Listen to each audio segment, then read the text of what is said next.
講到這台海局勢，外界攏佇咧關注。日本首相高市早苗和菲律賓的這個總統呢，小馬可斯會面，雙方升級做這全面的戰略夥伴關係，也強調講這台海和平穩定的重要性。另外，亞洲安全論壇相繼里拉對話離島舉行，不過這主辦單位呢，英國智庫國際戰略研究所李貝就警告，講這美國和中國若准因為台灣來發生衝突，才有可能因為雙方欠缺安全護欄，或者戰爭變作是核戰。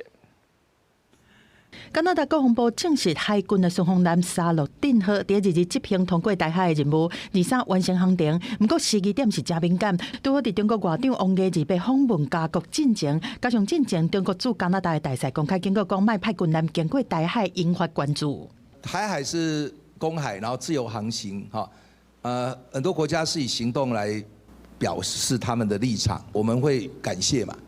好，我們也會歡迎啦。羅總統5日恐接見加拿大國會訪團，加國的議員曾文浩，則展現挺台灣的態度，批評中國未當決定伊要去倒。頂一擺加拿大軍艦通過台海是去年的9月，和澳洲的驅逐艦聯合通行。對2018年到去年3月，前加國總理杜魯道卸任的期間，加國的軍艦攏總通過12擺。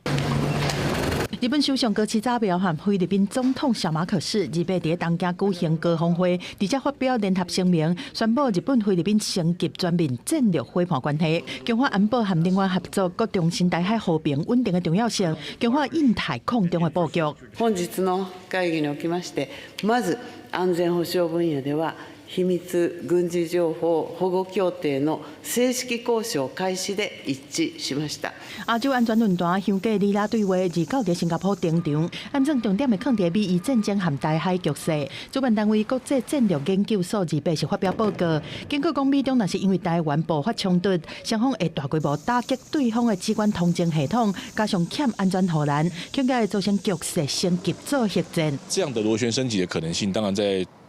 衝突的理論的概念上面是存在的，能夠建立信心、建立措施，然後建立熱線等等的這些手段的情況之下，那它就可以避免說真的發生一個毀天滅地的世界大戰。學者認為講，美中要建立防止局勢失控的機制，重點在互信的基礎。咱的國防部一天偵查到10架厝的中國軍機、8架厝的中國軍艦、4架公務船交代，中國是持續對台灣做軍事施壓。學者強調，台灣必須要提升國防實力，才會當幫助降低台海衝突的風險。記者綜合報道。